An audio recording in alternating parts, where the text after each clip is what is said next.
Joe Baize, one of the best in the world, my friend, back over here in Okinawa, Japan with us, teaching us many great things.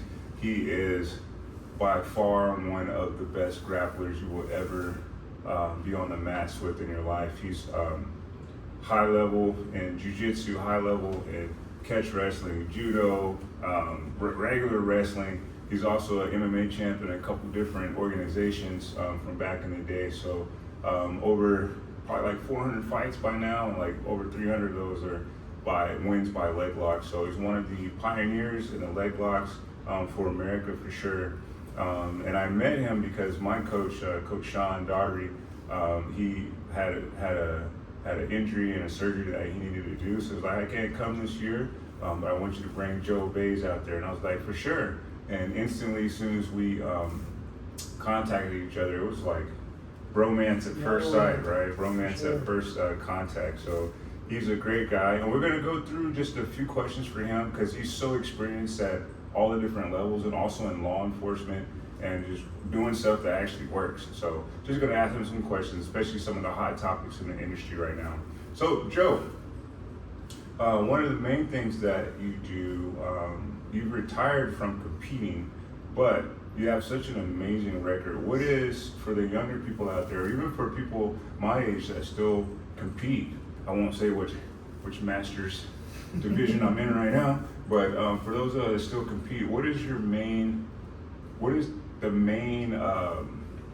what I would say, the main thing that you see people do that is taking away from their progress in today's world? Because you got a lot of information, maybe not the same level of discipline, of course, in some schools, but what's your main thing you see from high-level schools and regular average Joe schools that detracts or subtracts from people's progress? I think, but when people are starting out, they're not looking at everything from the perception of the long game. And I say this to say, if you start out and like, let's say that your ultimate goal is to make it to Abu Dhabi or like one of the pro events, because you can actually do that today's time, which is crazy. Like you can be a pro grappler and supplement yourself that way. But let's say that's your ultimate goal, like you should be dealing with like twisting leg locks and everything like pretty much early on. Like this whole facade of like reaping the knee is so dangerous and all that is like, it's not even worth the talk anymore.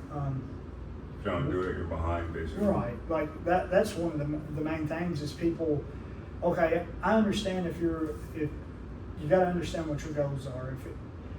If you're wanting to do, like IBJJF type events or stuff like that, focus on that, do that rule set and go where you can go. But if you're wanting to like, hey, my end goal, my long game is to do this, start doing things early on, that's going to lead you. I think you made a great point because there are a ton of schools that basically, like somebody says, you should just name your school IBJJF Okinawa or something, or IBJJF New York, because you're only teaching based upon what they could do in these competitions, even though only like 10-20% of people ever actually compete in IBJJF or any tournament. But everything is taught. Like a kid can come in, my 6-year-old has been bullied, and they immediately teach them how to pull guard and do a arm bar. And they're like, well, my kid's being bullied. Well, we're going to teach IBJJF, Yeah, it's a sad thing.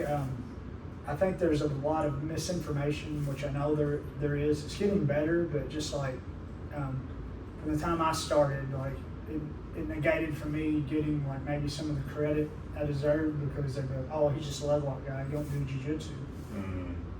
I mean, it's all the same thing, but that the biggest thing is that it's like we're bringing up, what's holding people back is look what your game is, and then plus you've got to put yourself out there.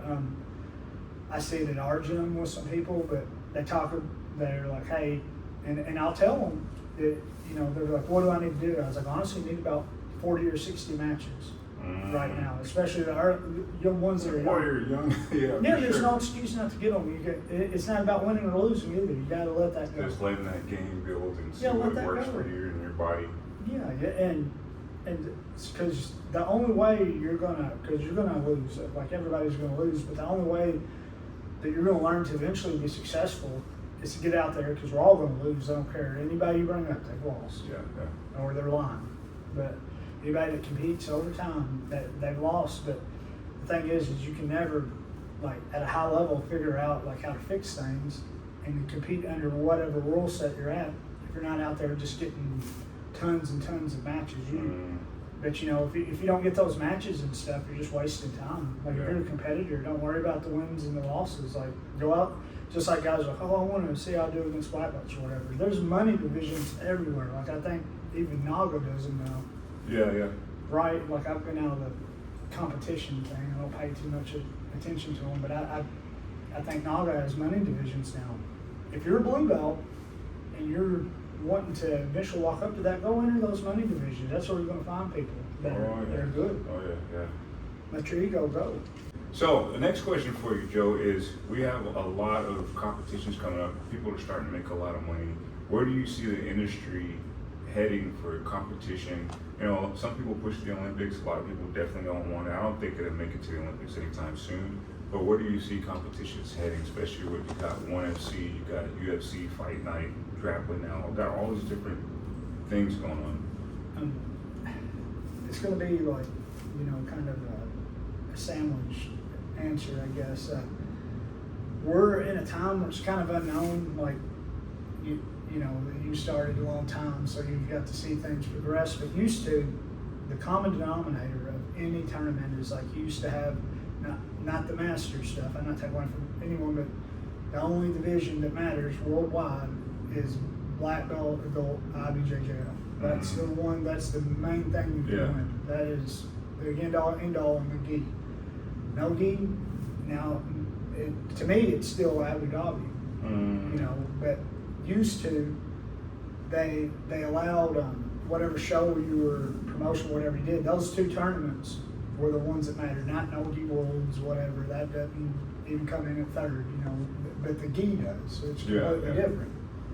But, you know, now it's turned into like they're having disclosures and stuff where you can only compete in this show and you can't, and it's the first time. UFC started trying to do that too for grappling, right? It's the only time this has happened, but we're going to start kind of not being able to see the best compete against the best. You're going to get stuck into one of those contracts, especially like UFC.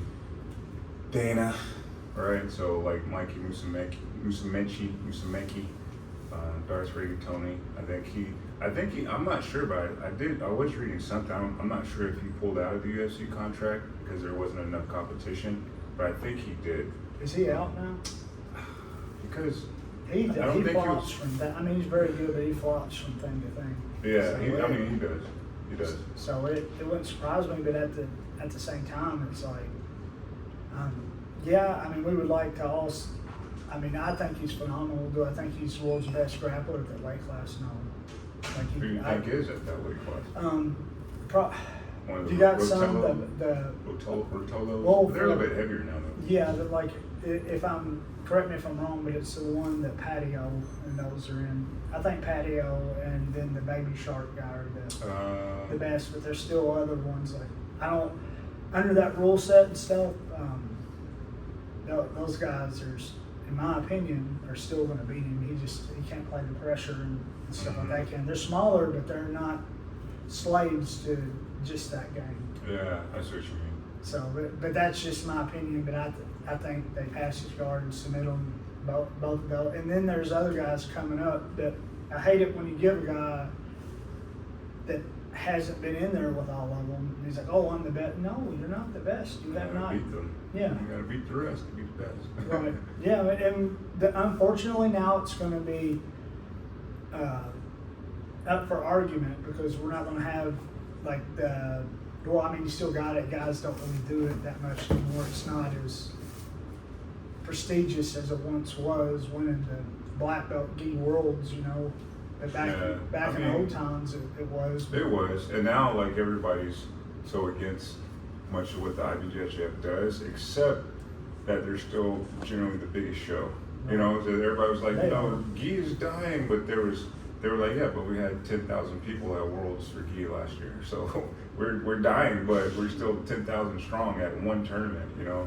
And I was talking about that too for the Sports Jiu-Jitsu Federation, the one that held in Japan in the last couple of years. That one too was about I think it was about 10,000 competitors too, over like a course of 5 days, 20 mats, going from 10 a.m. to like 9 p.m. all day. It was bananas. So that was cool, and I think they're supposed to have it in Tokyo this year. So I'll be at that one. I think that's September. Next question for you is for police officers, because you do that full time, and I won't tell people all the things that you've had to do, but you definitely use your jiu-jitsu and all of your catch wrestling, everything, and your combatives training, your shiv works, all that, a lot on the job. And you know, Joe's like what, 5'6", you know, so a lot of those guys out there are like, oh, you know, I'm gonna pick on the officer that's a little bit shorter. I'm like, no, that's the wrong one to pick on, you know. So he's chasing people down and handcuffing people and doing what he has to do. And most of those guys, you know, they kind of underestimate Joe because he's not really a tall guy. He's not like super, you know, jacked or anything like that. So, but he gets the job done. So what is your recommendation for police officers that are looking to not just enhance their careers and make, you know, and lose some belly fat, but like literally, why should they, like, is this going to help them get home to their family if they actually train hard? Consistently. Yeah, there's so many benefits of it. Like I tell guys, and this is where, like, you know, I don't know how much this will go, but I'll just be serious. The DT stuff, regardless, is not at a good place for long. What's DT? Like defensive tactics. Oh, training. Okay. Just make sure you guys know. You know, they'll get mad and stuff like that, but I mean, it is what it is. And I say this to say, a lot of these guys that are black belts, whatever, and I won't name names, but whatever program they're with, are, I understand that they're cops and that's to be respected, but they wouldn't be taken serious if they were a black belt, just a normal jiu-jitsu. They wouldn't be getting seminars, so on and thus forth. There is a handful of good ones, but pretty much like the black belts that are pushing the jiu-jitsu stuff are pretty low level. Like the jiu-jitsu defensive tactics. Yeah, I mean, or just their own skill and stuff is not the best. But the issue of things, and this is why it needs to be pointed out because they need to fix it, they need to get better, is like, it, you know, even for ourselves, 20 years ago, you got hit when you trained jiu-jitsu. Oh, yeah. I got into MMA to get into jiu-jitsu. It was a different world. Nowadays, it's not like there's black belts that never been hit in the face, never. Exactly, and I say that all the time. I'm like, there's no way you should be in any martial art in the world, doesn't matter what style, what country, that you make it to what's called a black belt level, whatever you call that in that style, master, whatever, and you've never been hit hard. Like, you don't know what it feels like for somebody to be shocked and have to actually react to it. Because you can train people like that and they can get blue belt, purple belt, all that stuff. If you've never been hit hard and have to actually get up off the ground when somebody's trying to hurt you, like, you have no idea how to, you can correct somebody, but you're correcting them from a place of just book knowledge, right. Not from, I've had to actually try to escape when somebody was trying to break my leg, punch my face, elbow me, and I had to get up off the ground and I had no battery left. Like, I was dead tired. And I either got up or I died, you know what I mean? So not everybody's gonna go through that, but at least you can go into some competitions that might have a helmet on, it might have shin guards, whatever, but to actually feel what 200%. Because you go in class, we're friends. So even when we're going hard, we're still going like 50, 70% because I don't wanna stomp on you and jump on your neck because you gotta go to work tomorrow.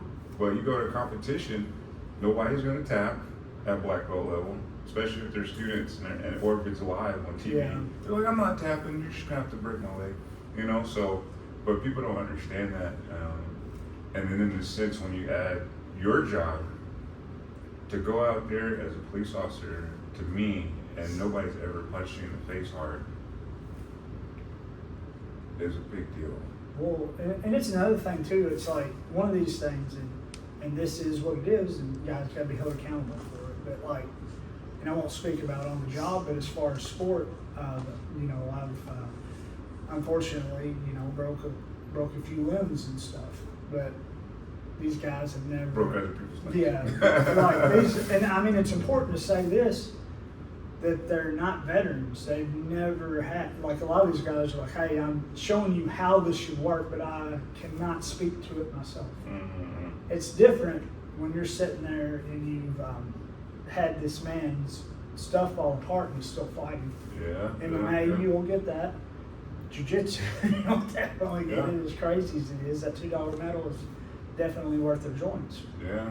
So but again, it's that weird, and I really don't know how to put the word on it, but like, okay, at least with Jiu-Jitsu, we have some sort of, like we got competitions where we get on a mat, and that kind of shows where everybody's at. That's why you have Abu Dhabi and everything else, but there's no kind of playing field. They're making, they'd like to, you know, where they have to prove their skill under pressure. Yeah, and we had the law enforcement one the other day. Remember, and some of the people that attended it was like, yeah, we do our defensive tactics training, but usually the people that we have in the Air Force, they have a start in the mount, or they have a start, you know, in the guard position, Yeah. and we're like, the guard? Why would you ever go to the guard as a police officer? Like, unless you fell there and you were getting right up. Yeah, there's like, no sense. Why would you do that? Well, here's the thing, and this is where we fail people. Because for one, if you're coming to a defensive tactics class, if you're actually going to teach law enforcement, whatever, you should know more than just jiu-jitsu. Yeah.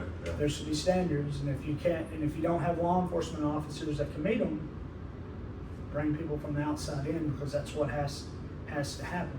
There's good programs like ShivWorks and you know, Red Zone Knife Defense, KCC with Aaron Giannetti, you know, that Red Zone with Jerry Wetzel, of course, you know, Craig Douglas and Brian Frias with ShivWorks. These are the type of trainings you're going to go there and get you know, like especially with the ShivWorks, you're going to get to do like weapon entangled simulated fights. Yeah. You're like, oh, get out there and do them.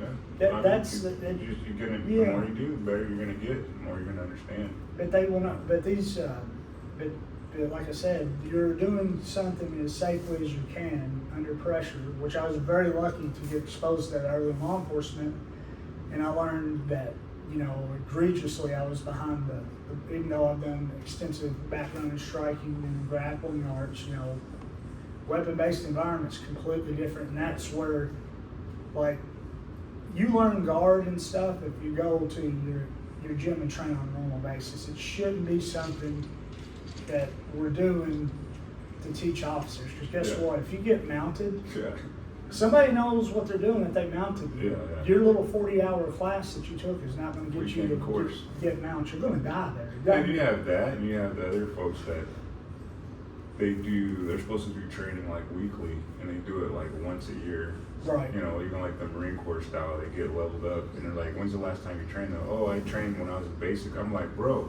you're in your second contract. You're like already 6 years into your career, and you've only trained in basic like 6 years ago. And they're like, yeah, well, you know, and that's just wild to me. And then when I taught military combatives when I was in the Army, and I got out right before they made the program official. But all this time, I've been teaching in and around military bases, and I've had classes next to military courses, and it was just egregious. Like, somebody's getting their knee blown from Osotogari like every 5 minutes, and they can't deploy. Like, you can't go to Iraq, Afghanistan, wherever, because your leg shot, you got surgery, because some guy that became an instructor that learned for a 1 week course or 2 week course is teaching Osotogari like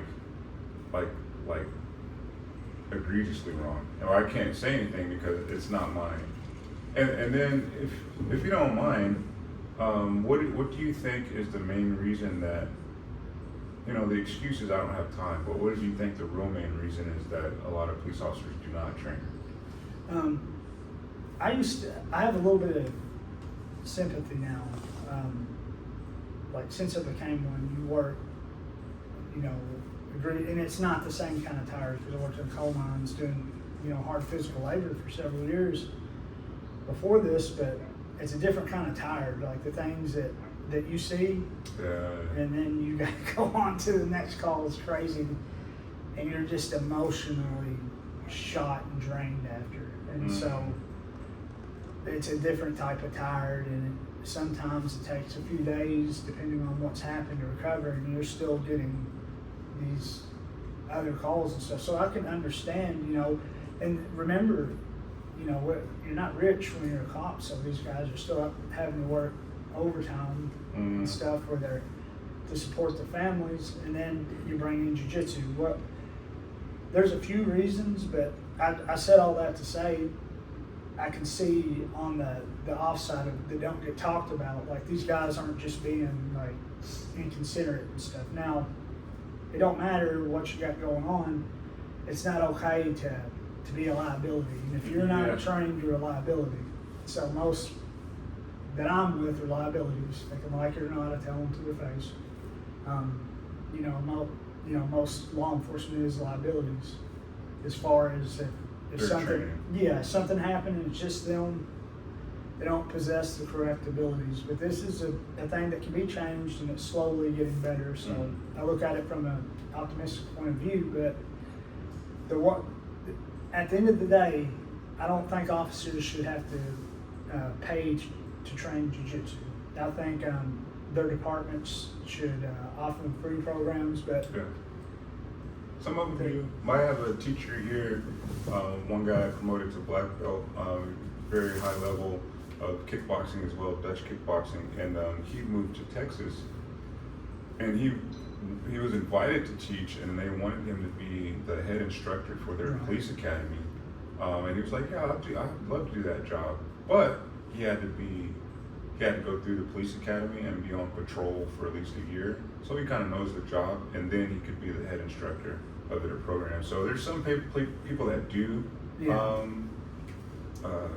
incorporate it, and I think it's pretty much free for their people. But him and some other folks that do it, they said a lot of the police officers that they would encounter just had, some of them of course had, they need to detox from some stuff on the job, but he said the other ones, they had a lot of ego and pride. So when they would come to class and they're like, I'm big, I'm strong, or I'm heavy, so I should be able to handle this, and they would get choked out by some little 150-pound teenager, and they would be like, I'm never coming back. They're in the streets. Yeah.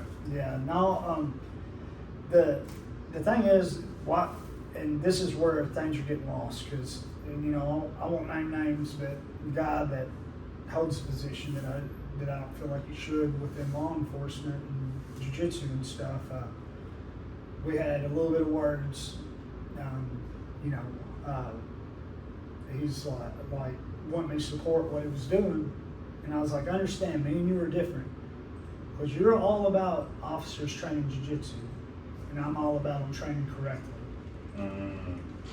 And what I mean by that's a big difference. Yeah, you can't go like, and this is what's horrible about police officers and stuff, because the ego's so bad, that they'll want to do only classes with them. No, jiu-jitsu works its best because it's the melting pot. You got the lawyers, you got the cops, you got the criminals. Everybody comes in for a common purpose and trains. No, you have to come in there and melt your ego. You're not going to be just cops training. Yeah, that's a good point. And I think we talked about earlier in the day when I was in Brazil training in Belo Horizonte. Everybody, geez, that was some rough training. Class was about an hour and a half, 2 hours. There's about 30 minutes of, probably about 15 minutes of technique, and then like 40 minutes of positional training on the same technique, hardcore, and then it was like rolling for like another. And out of 20 people, there was like 15 of them were second, third, fourth, fifth degree black belts. I was like, oh my gosh, every day. Twice a day. But most of them in there were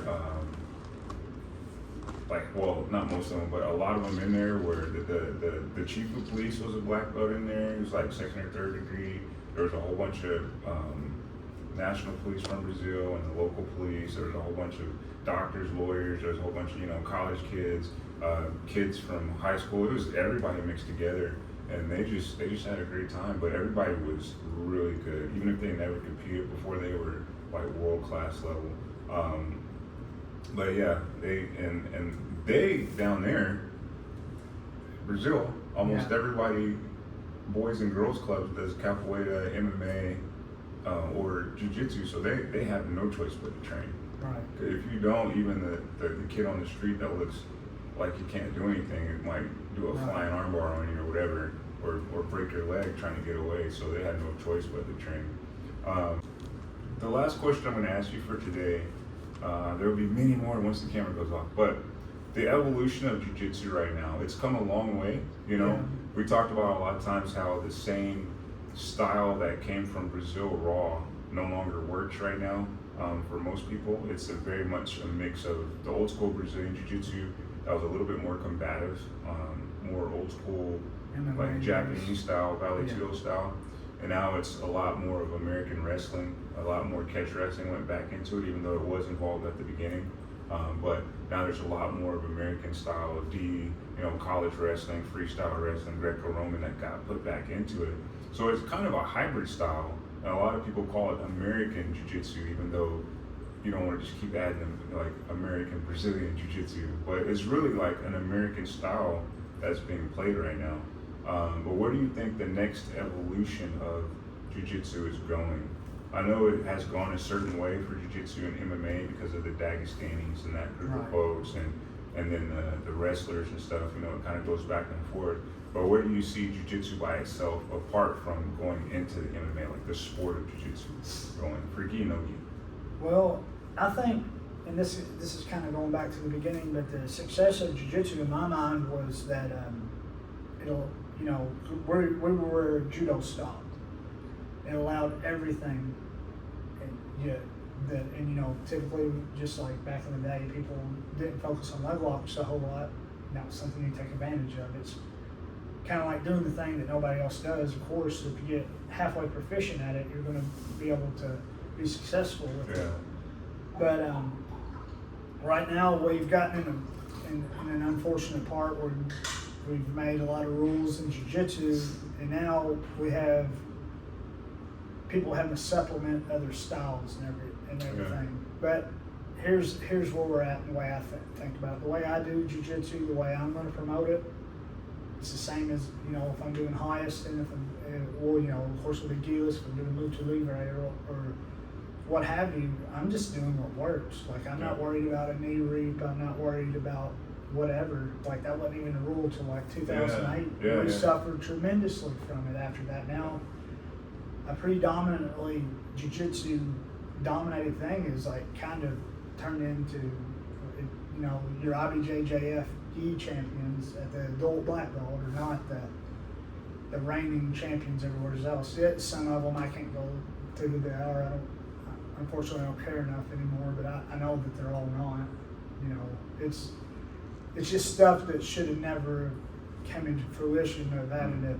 We're supposed to be where everything else stopped. Now, there's black belts in the last 10 years that have never been hit. I don't agree with that. The self-defense is not good overall. And then just the way that people talk and have voices and feel like they should. It's toxicity. It's so toxic. And we talked about that extensively. The toxicity in the sport is just, gym versus gym, coach versus coach, people crap talking at competitions, and it's all kind of just madness out there. We even talked about even some of the ladies that, in order to get like these huge Instagram accounts, they got on their jiu-jitsu gear and they make it as tight and as revealing and as showy as possible, just to build their accounts and get sponsors. Like, it's like the martial art. We talk about this a lot, but the martial art and martial sport is definitely different. And for me, it has gone so far towards just the sport and winning and, having that post on Instagram, and the respect and the character and the discipline of martial arts has definitely fallen off for me, like the character building. Yeah, it's it's a bad thing. Just like, and I hate because it coincides with this stuff now. But going back to jiu-jitsu, because with jiu-jitsu and law enforcement going on, it's not really a jiu-jitsu thing. Like, this is what helps. These guys, if you're a serious law enforcement officer and you're wanting to be as good as you can be, I would suggest going to some of the trainings that I brought up. Definitely shiv works, like get hit in the face. You know, go through that process if you're not going to fight MMA or something. If you've never been hit in the face and swallowed your own mud and still performed your craft, even in training, then you fix it. Like today, go do something at a gym. You know, get in a fight or something. Like, not in the street. I don't condone that, but like do it in the gym. But you know, consistent training, like going to a jiu-jitsu gym and like going to the right kinds of trainings, not law enforcement jiu-jitsu or whatever is not. It's no good. It's like get you home training. You know, help somebody save a life training, not just to win or get an arm bar, but to get home alive and have a great career in law enforcement. Kill that ego too every day. But that's not just with them, it's like with everybody. Now we've gotten kind of the paper black belts and stuff like that don't jump on. It's never been kind of forced to prove their craft, and they've never been hit and stuff like that. Been 400 pounds and got a black belt. Oh, God. They're out there. Jeez. They shouldn't be, but She's they like are. 400 pounds. I mean, if they're doing one-arm cartwheels and weigh because there's some really athletic black belts that weigh that much. Oh, yeah. I forget his name, but man, his jiu-jitsu is very good. I've seen he's very capoeira athletic. black belts that were 350, 400 pounds do backflips across the room. So but they were adequate. They were, you know, it's different if you can still pull your craft off. Yeah. But if you can't, like man, you can burn that thing. Yeah. Burn that belt. Well, thank you, Joe, so much for your insights and your wisdom. Like you've been doing this for 30 years, and not just jiu-jitsu, but you know, catch wrestling, with the libre, MMA, kickboxing, everything for such a long time and at a high level. Like you're, and this is just the tip of the iceberg. I know you could share a whole bunch of stories and a whole bunch of insight for us, but for the sake of today, we just want to say thank you, sir. No, thank you. Thank you for your friendship. Thank you for your wisdom. Thank you for keeping it real. Keep it real. He told me, he said, look, he said, Ben, I said, we rode a lot. And I said, what can I improve? Joe said, look, man, you have such a deep knowledge of martial arts and so many different martial arts. You put everything together. He was like, Ben, I just want you to be meaner. If you're meaner out there, like there's nobody that's really gonna stop you. And I was like, okay, I'm gonna get meaner. Nah, but blow the legs out is what they never gonna tap. Yeah, it does happen. I only had one time where I had to like really crack somebody. And you'll never forget it after that, to feel somebody's leg kind of crumple in your hands. But I mean, what else can you do? I told you to tap, and you feel this on your leg, right? So, but thank you, Joe. Is there anything you want to say to the folks out there? I guess just like everybody that's followed me all these years, you know, I know I try to stay private on purpose. You know, jiu-jitsu, I do it for different reasons than other people. I don't really care about public clout and all that. Like I care about my professor, Tom DeBlas, care about Gokor, Hugo, Ross Kellum. Like I care about what these guys think. And guys back at Gracie Warrensboro, Josh Hayden. You know, I care about what these people think. Like I don't, you know, my students back there.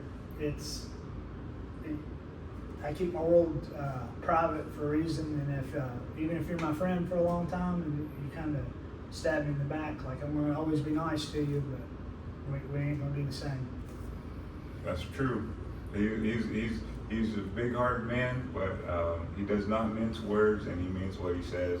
But I guarantee you guys, anybody in the world, if you invite Joe over for a seminar, you're gonna have a great time. You're gonna learn a lot, and it's gonna be something that you'll never forget. Like seriously, I look forward. We had this week of seminars, and I'm going through all the videos to edit them together for the people that came, and it's just, I mean, It's one of those things. It's like a good hip hop song. You know, somebody said a line in there, and like 30 years later, you just finally got the pun, or you got like the metaphor, the simile. You're like, man, I didn't see that all my entire life, right? So thank you, Joe. Oh, thank you, brother. Much appreciated.